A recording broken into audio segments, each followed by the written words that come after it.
Dios les bendiga. Es el pastor Gilberto Montes de Oca y les invito que ahora mismo meditemos juntos en la maravillosa palabra de nuestro Dios en Tito capítulo 2, versículos del 11 en adelante. Tito capítulo 2, versículos del 11 al 15. Y le invito a que juntamente con su servidor lea la palabra del Señor allí donde está usted. Si no le es posible tener una Biblia, entonces escuche la palabra de Dios con atención.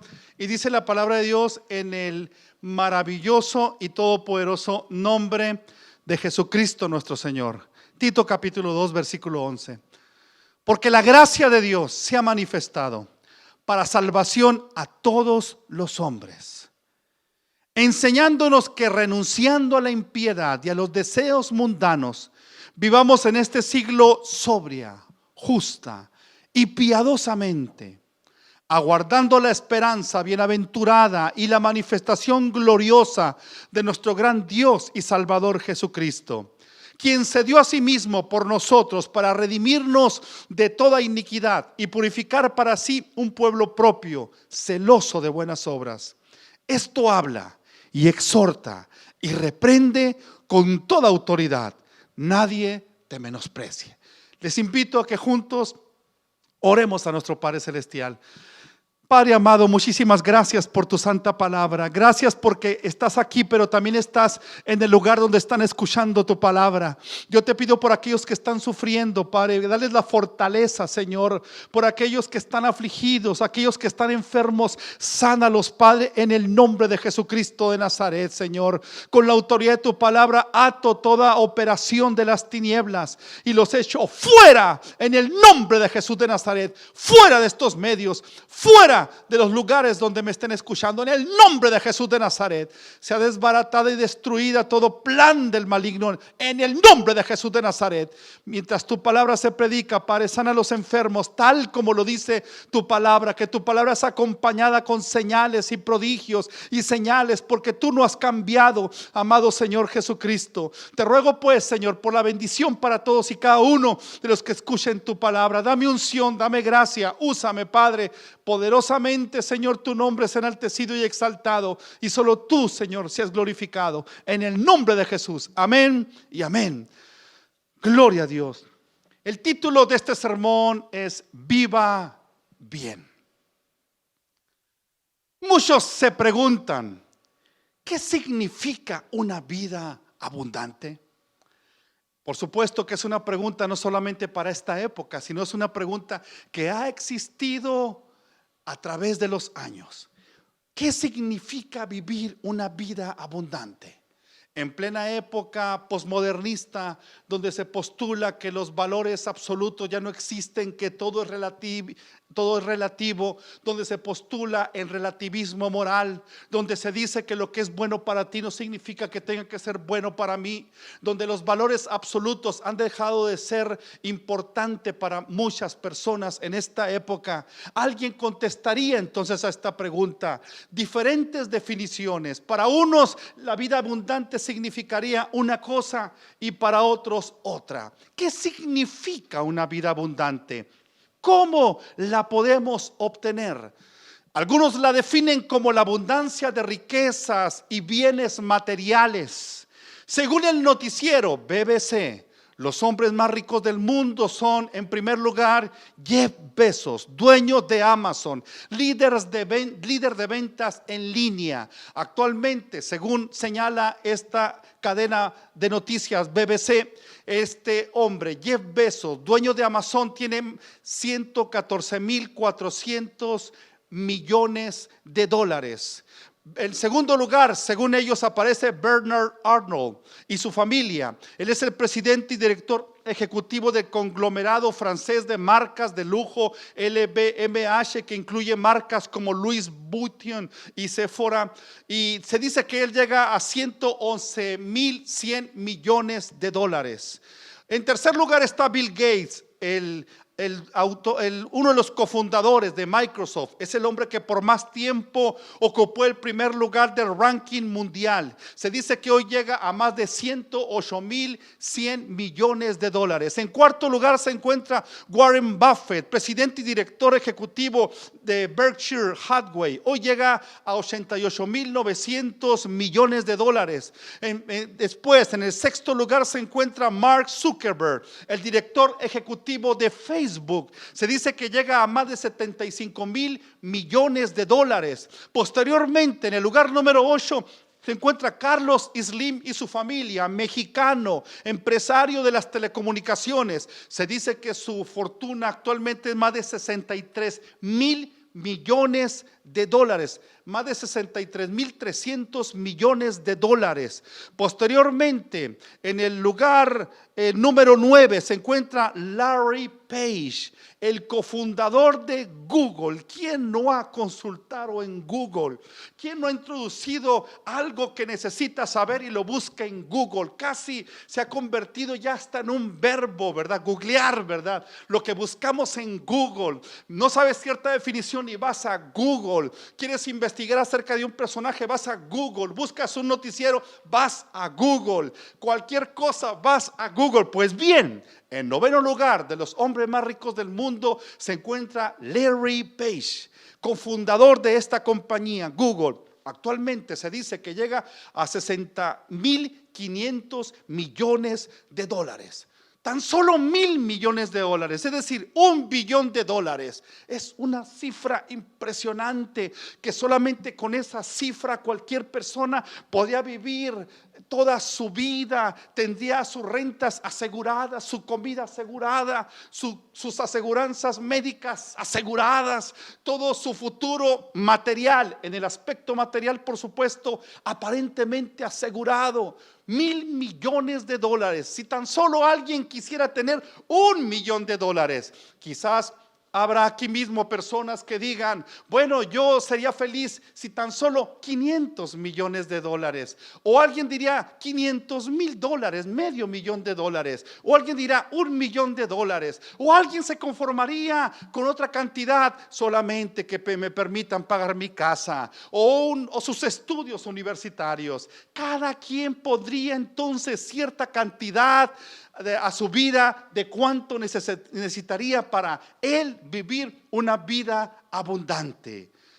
Otros piensan, sin embargo, que la felicidad personal debe ser la meta de la vida abundante. Sin embargo, a la luz de la Biblia, la vida abundante es aquella que obtenemos por la gracia bendita de nuestro Dios. Esa gracia es gratis para todo ser humano, pero sin embargo, eso no quiere decir que sea barata. La gracia es gratis, pero no significa que sea barata. La salvación que Dios nos ha dado es gratis, pero nunca barata. Es gratis para nosotros, pero le ha costado caro a Dios. Y lo que le ha costado caro a Dios no puede significar que nos cueste barato a nosotros. La epístola del apóstol San Pablo a Tito, cuyo tema principal es sana doctrina y buenas obras.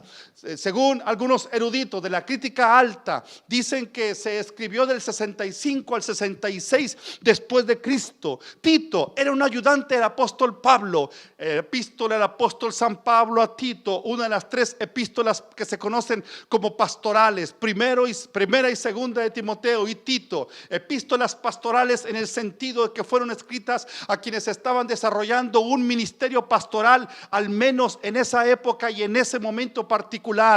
Tito era griego, es decir, era gentil, conforme Gálatas capítulo 2 versículo 3. Era hijo espiritual del apóstol Pablo. Tito, según Tito capítulo 1 versículo 5, el apóstol Pablo escribió: por esta causa te dejé en Creta. Es decir, Tito se encontraba en Creta desarrollando una función pastoral y apostólica encomendada por el apóstol Pablo. Probablemente la epístola fue entregada por Zenas y Apolos, que pasaron por Creta, según lo testifica Pablo en capítulo 3 y versículo 13. Pero ¿qué produce la gracia de Dios en nosotros? ¿Qué produce una vida abundante en nosotros? Aleluya. Fuimos establecidos por la gracia de nuestro Dios. El versículo 11 que leímos, dice la Biblia, porque la gracia de Dios se ha manifestado para salvación a todos los hombres. Aleluya. Pero ¿qué significa la palabra gracia? Gracia significa, por decirlo de una palabra o de una manera sencilla, gracia es un favor inmerecido.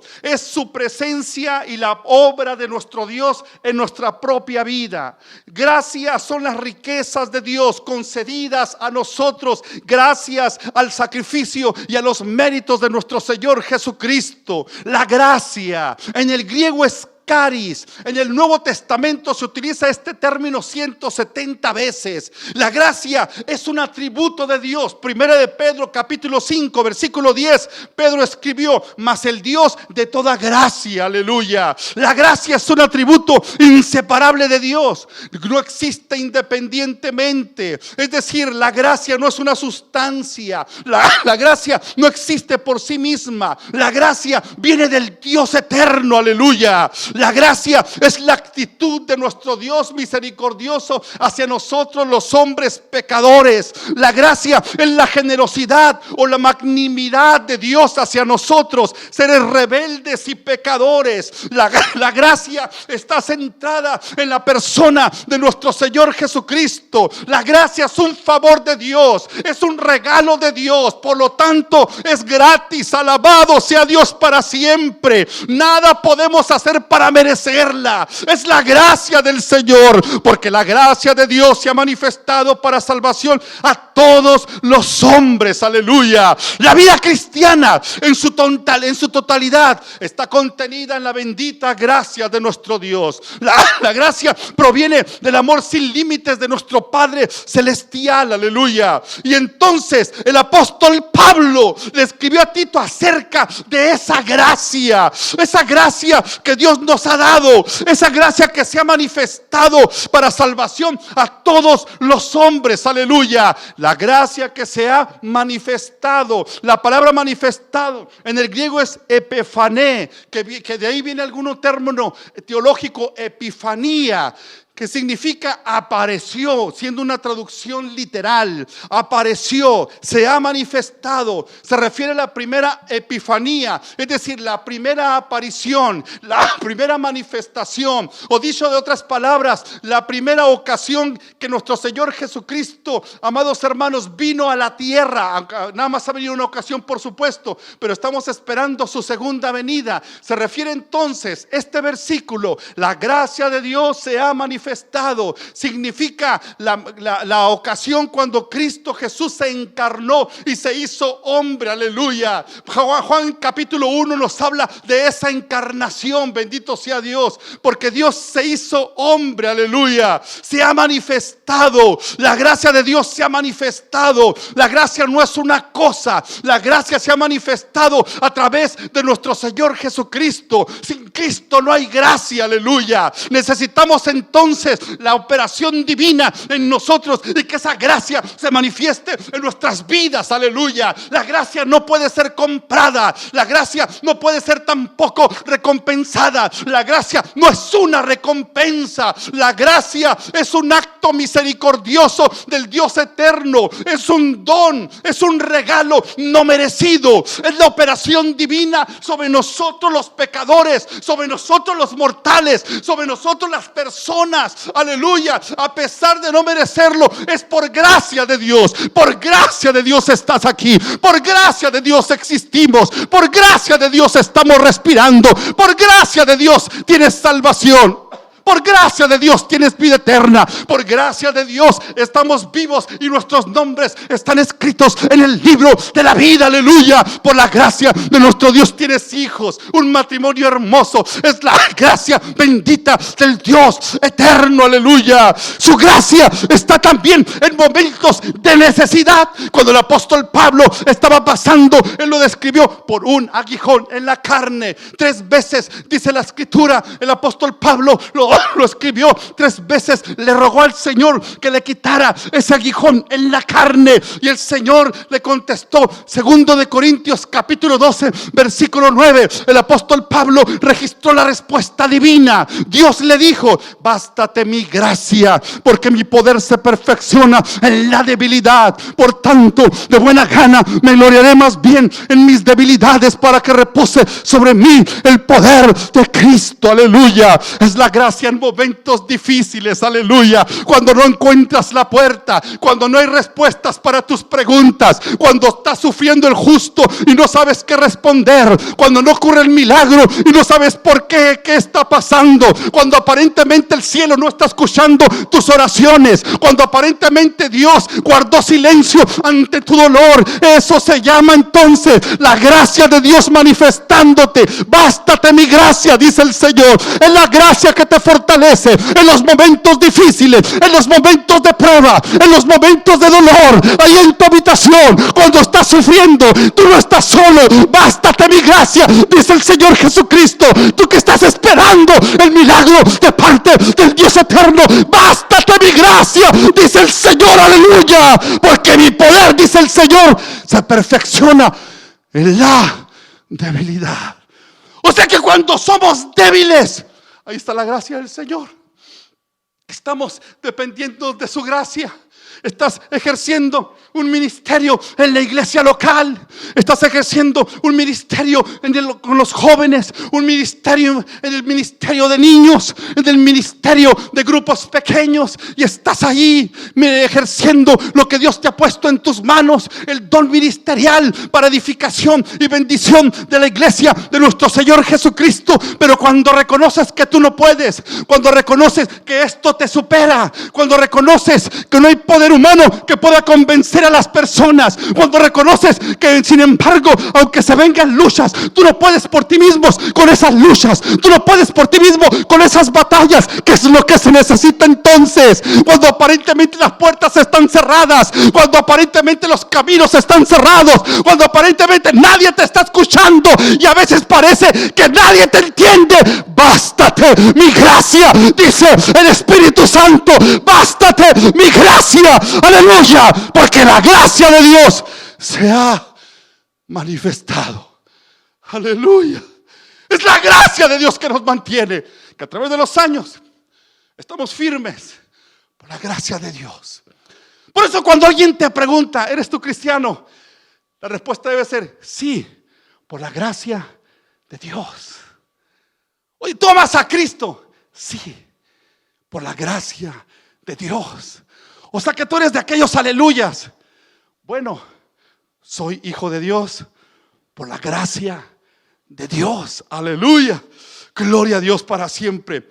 Tito estaba ministrando en la iglesia de Creta por encargo del apóstol Pablo, que como mencioné hace unos minutos en el versículo 5 del capítulo 1, el apóstol Pablo le escribió a Tito: por esta causa te dejé en Creta, para que corrigieses lo deficiente y establecieses ancianos en cada ciudad, así como yo te mandé. O sea que el ministerio pastoral es para corregir lo que esté deficiente. El ministerio pastoral es para ayudar, es un don, es un regalo de nuestro Señor Jesucristo para la iglesia. Un regalo para que cada miembro de la iglesia ejerza su ministerio. El pastorado entonces es un regalo para edificación de la iglesia. No es un capataz, no es un general, es un servidor, es un siervo del Señor, es una sierva de nuestro Señor Jesucristo que Dios ha puesto para pastorear ese rebaño. Y como todo buen pastor los dirige donde están los prados. Los prados no son de nosotros, los prados son de nuestro Dios eterno. Aleluya. En Dios estamos en victoria. Por eso el salmista en el Salmo 60 versículo 12 él se escribió: en Dios haremos proezas y Él hollará a nuestros enemigos. En Dios haremos proezas y Él aplastará a nuestros enemigos. Aleluya. Y aquí vemos un encargo pastoral pastoral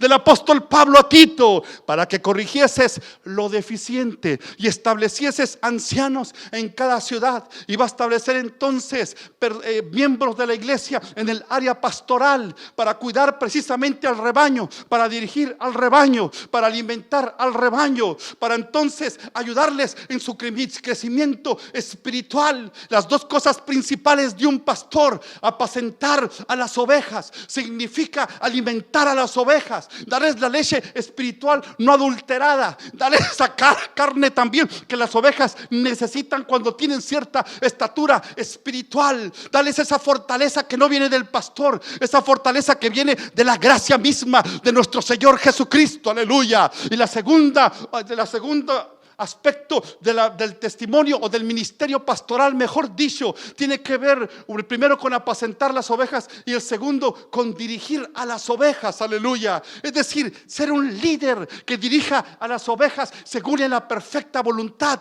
del Espíritu Santo. El pastor es alguien que dirija, es alguien que está pastoreando. Con su callado ayuda a que las ovejas no se vayan del redil, que no sean engañadas por los lobos, que las ovejas estén allí. Qué bendición es pertenecer a una iglesia donde eres cuidado, una iglesia donde no eres un número, una iglesia donde eres importante, aleluya, una iglesia donde alguien te va a hablar, aleluya. Y si nadie te está llamando, y si nadie te está mandando un texto, mi hermano, por supuesto que no te vayas a desanimar. Tú sé el que llama, tú levántate por esa gracia de nuestro Señor Jesucristo. Basta. Date mi gracia, dice el Señor. Amados hermanos, ponte en la gracia de nuestro Dios y empieza a edificar a los demás. Deja el egoísmo y no digas: nadie me llamó, nadie me dijo esto, nadie me tocó la puerta, nadie hizo esto por mí. Pero amados hermanos, Dios sí ha hecho cosas grandes por ti. En el nombre de Jesús de Nazaret, que te baste la gracia bendita de nuestro Dios. Levántate a edificar a otros, levántate a ayudar a otros, aleluya,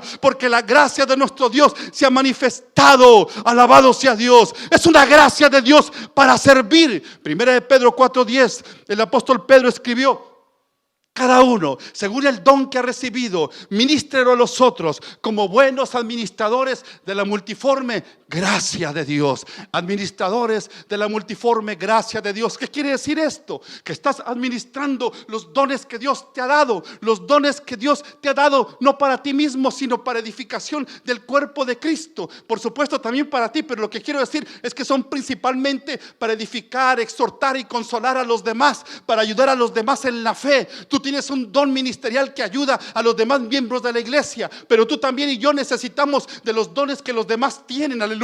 Eso nos fortalece. Somos como un edificio. No todos somos piedra, no todos somos cemento, no todos somos tierra, no todos somos puerta, no todos somos madera. Necesita todo para ese gran edificio, aleluya, cuyo arquitecto y constructor es nuestro Dios, aleluya. Y es el edificio del Señor, en esa analogía que el apóstol Pablo hace también acerca de la iglesia de nuestro Señor Jesucristo. Y la principal piedra de ese ángulo, arquitectónicamente hablando y sobre todo bíblicamente hablando, esa principal piedra del ángulo es nuestro Señor Jesucristo. La iglesia es fundada en la fe de nuestro Señor Jesucristo. Por eso estamos en victoria, por eso estamos en esperanza. La iglesia de Cristo no está muerta, la iglesia de Cristo está en victoria. La iglesia de Cristo no está cerrada, la iglesia de Cristo está abierta. La iglesia de Cristo seguimos avanzando, la iglesia de Cristo seguimos prosperando en el nombre de nuestro Dios. La iglesia de Cristo seguimos extendiendo nuestro territorio, porque nuestra mirada no está en el hombre, nuestra mirada no está en el púlpito, nuestra mirada está en Cristo Jesús, el autor y consumador de la fe,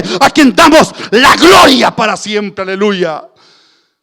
Porque la gracia de Dios se ha manifestado a todos los hombres, para salvación a todos los hombres. Versículo 12, enseñándonos.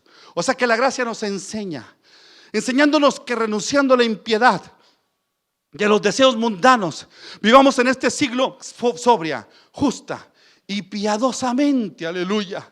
Entonces la gracia nos enseña y dice: para que vivamos en este siglo, quiere decir en esta vida, en esta época contemporánea que nos tocó vivir, aleluya, que vivamos en este mundo. Siglo se refiere a mundo, dice que vivamos sobria. Sobria es una palabra que no se emplea tanto, ¿verdad? Pero es lo contrario de estar ebrio. El que está ebrio pierde las facultades de sí mismo, es controlado por el vino, por los efectos del alcohol, por bebidas embriagantes. El que está sobrio es todo lo contrario, él está en control de todo su cuerpo, tiene dominio propio, sus facultades mentales están correctamente. Sobrio significa del griego sofronus, que significa estar con cordura, tener dominio propio. Y el apóstol Pablo dice que la gracia nos enseña que renunciando a la impiedad y a los deseos mundanos, vivamos en este siglo, en esta época sobria, es decir, con dominio propio. Sabes decir no cuando hay que decir no, tienes dominio propio. Aunque los compañeros de estudio te quieran decir tienes que hacer esto, porque si no haces esto quiere decir que no eres hombre,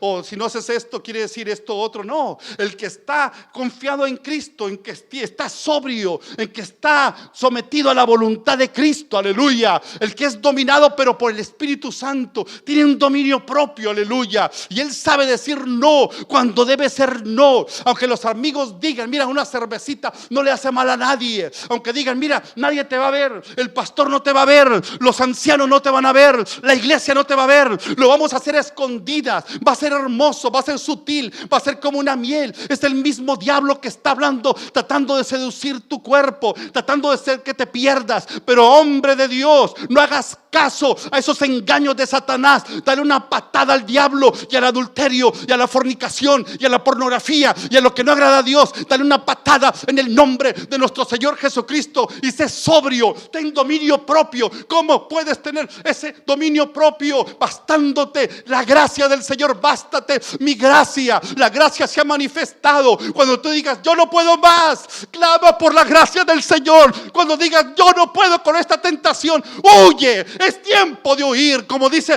la palabra de Dios, huid de la fornicación, aleluya, y mantente firme en esa gracia que nos educa, que nos enseña.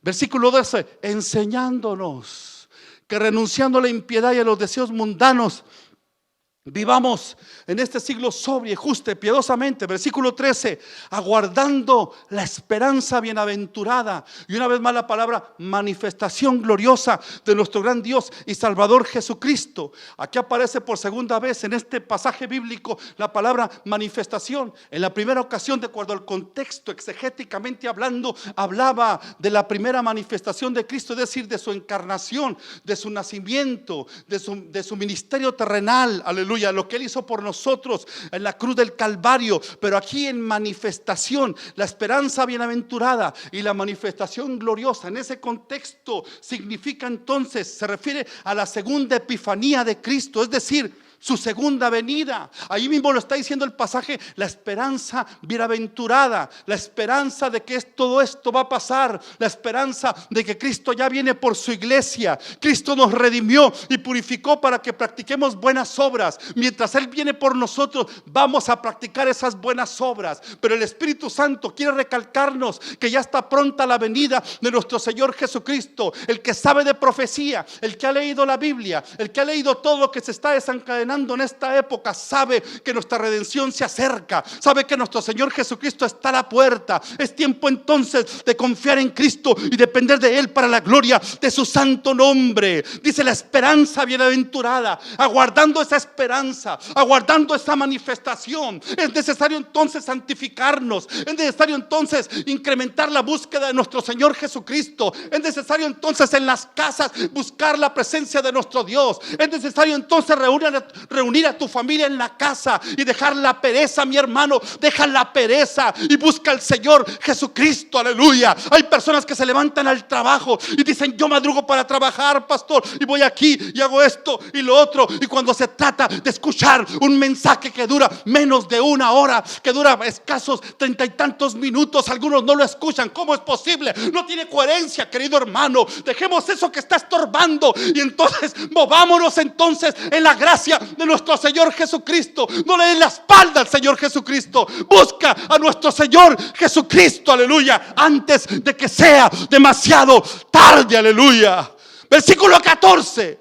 Él se dio por nosotros para redimirnos de toda iniquidad y purificar para sí un pueblo, dice la palabra del Señor, para posesión suya, celoso de buenas obras, aleluya. Esas buenas obras que fluyen, esas buenas obras que dice la Biblia que Dios ha preparado de antemano para que nosotros anduviésemos en ellas. Sí, mi hermano, hay que hacer buenas obras, y como dice la Escritura, mayormente los de la familia de la fe, a la iglesia de Cristo, a tus hermanos en la fe, mi hermano. Siempre uno empieza por la casa, siempre empiezas por tu familia. No quitarías el pan de tu hijo y se lo llevarías al vecino. No, primero seguramente tú procurarías que tus hijos tengan buena comida, que se coman la fruta, los vegetales o lo que pongas, lo que Dios te dé en la mesa, el pan que Dios te dé en la mesa para la gloria de su santo nombre y para la bendición de tu familia. Tú nunca vas a decir, no, voy a quitar eso de mi familia y se lo voy a aquel vecino, a la persona que está a 10 cuadras, o lo voy a mandar a África. No, mi hermano, siempre vas a pensar primero en la familia. Esas buenas obras son también primero para la familia espiritual. ¿Por qué razón? Porque nos amamos. ¿Por qué razón? Porque tenemos un lazo más poderoso que el lazo biológico o genético. Tenemos el lazo de la preciosa sangre de nuestro Señor Jesucristo, que nos ha lavado, que nos ha limpiado nuestros pecados. Eso nos hace aceptos delante de Dios, pues estamos sentados en lugares celestiales con nuestro Señor Jesucristo. Nosotros estábamos ajenos de las promesas de nuestro Dios, pero a través de esa gracia, a través de Jesucristo nuestro Señor, de su sacrificio, Él nos ha acercado. Y tú no estás solo, mi hermano, eres miembro de una gran familia. No te quedes atrás, no te vayas a otro lado, no seas desleal, sé fiel a la causa de nuestro Señor Jesucristo. Cuando en los grupos que se están formando en la iglesia, sé fiel ahí, mi hermano, déjate edificar, y también tú edifica a los demás. No te arrincones, mi hermano, no te escondas, deja que la gracia de Cristo fluya en tu hogar, aleluya. Deja que lo que esté estorbando, mi hermano, y deja de buscar las cosas que no le agradan al Señor. No es malo ir a la tienda, por supuesto. No es malo ir al supermercado. No es malo ir a las segundas, a los mercados de segundas, o al swap, como se conoce en esta área. No es malo ir allí, pero lo que es malo es dejar las cosas de Dios por causa de buscar una herramienta, o por causa de buscar ello. Hay tiempo para todo, mi hermano, pero yo te pido en el nombre de nuestro Señor Jesucristo que con diligencia busques la presencia de Dios. Agarra esa gracia, mantén esa gracia, mantén el fuego encendido, aviva el fuego del Espíritu Santo. No es tiempo de retroceder, de hecho nunca es tiempo de retroceder. No retrocedas, mi hermano. Hay gente que te está siguiendo, tus hijos te están siguiendo. Sé hombre, sé valiente, alístate como soldado de nuestro Señor Jesucristo, y haz a un lado lo que está estorbando para que tú sirvas al Señor. Y toma de la mano a tu esposa, toma de la mano a tu familia, toma de la mano a tus hijos, y busquen la presencia de Dios, porque la gracia de Dios se ha manifestado. Aleluya. Algunos buscan a Dios si tienen tiempo. Y usted sabe cuándo tienen tiempo: nunca. Porque no ponen en su agenda: voy a buscar a Dios, voy a tener este tiempo con el Señor. Y dejan al Señor las obras. ¿Qué pasaría si Dios te deja las obras a ti? Si te dijera: mira, ahora no me alcanzó el oxígeno para que te alimentes, no me alcanzó el oxígeno para que tus pulmones sean habilitados y para que se oxigene la sangre y suba oxígeno al cerebro. No me alcanzó el oxígeno. ¿Qué tal que Dios te dijera así: te dejé al final porque tú me has dejado al último? Pero Dios es misericordioso y clemente, pero es la gracia del Señor. Pero hay quienes abusan de esa gracia. Hay quienes han dejado de buscar la presencia de Dios, se están descuidando. Y mientras se están descuidando, están cediendo terreno de las tinieblas, están cediendo terreno a Satanás y sus demonios, porque Él quiere destruirte, Él te aborrece. Él no quiere que tu familia le sirva a nuestro Señor Jesucristo. Por eso el Espíritu Santo te está recordando ahora: bástate mi gracia, aleluya. Tú que estás pasando por situaciones adversas, Dios no te ha abandonado, aleluya. aleluya. Allí está el Señor, a través del hermano que te está hablando, a través de la hermana que se está comunicando, a través del texto que te está mandando el pastor, a través de la llamada pastoral, a través de aquellos que te aman. Es el Espíritu Santo que te está buscando, aleluya. No digas que Dios no se interesa con tu vida. No, no, Dios te ama y esa gracia de Dios se ha manifestado, aleluya. Pero muchos están pisoteando esa gracia, pisoteándola, sí, pisoteándola. Señor, si tú me sanas, te voy a servir. Y la vuelven a pisar al Señor. Señor, si tú me bendices, Señor, con este matrimonio, mira que yo te voy a servir. Y Dios los bendice, mi hermano. Vuelven a pisotear esa gracia. No hagas eso. El tiempo se acorta. El apóstol Pablo escribió: la esperanza bienaventurada y la manifestación gloriosa de nuestro Señor Jesucristo está a la puerta, aleluya. Ya no pisotees esa gracia, no tengas en poco esa gracia, aleluya. Porque así como Dios es bueno y misericordioso, también es fuego consumidor. Que Dios te bendiga. ¿Qué vamos a hacer con este mensaje? Caminar en esa gracia, alinearnos en la palabra, hacer las buenas obras que Dios te permite que hagas. Primero los de la familia de la fe y por supuesto al vecino, al compañero de trabajo, a los que Dios ponga en tu camino, porque Dios preparó esas buenas obras para que tú anduvieras en ella. Y cuando haces buenas obras, Cristo es glorificado y tú creces espiritualmente para la gloria de nuestro Dios, aleluya. ¿Cómo vas a aplicar el mensaje? Caminando en esta gracia, caminando en obediencia a la palabra, cuidando a tu familia, cuida a tus hijos, cuida sus corazones, pastorea sus corazones, mi hermano, pastorea a tu familia, permite también ser pastoreado, no te alejes, mi hermano. Cultiva entonces esa gracia, esfuérzate en la gracia. Padre amado, yo te pido en el nombre de Jesús por aquellos de mis amigos y amigas que ahora mismo, hoy se están volviendo a ti, Señor. Te pido misericordia, te pido que los transformes, que los bendigas. Oro por tu iglesia, que fortalezcas, por aquellos que están pasando por situaciones adversas, que les bendigas y ayudes, Padre. Y la gloria es para ti, Señor. En el nombre de Jesús, sana a los enfermos, liberta y haz poderosamente tu voluntad en nosotros, Padre. En el nombre de Jesús, bendice también esta ciudad, a nuestros gobernantes y a nuestro presidente de este país. Give us a revival, Lord. Danos un avivamiento espiritual. En el nombre de Jesús. Amén y amén.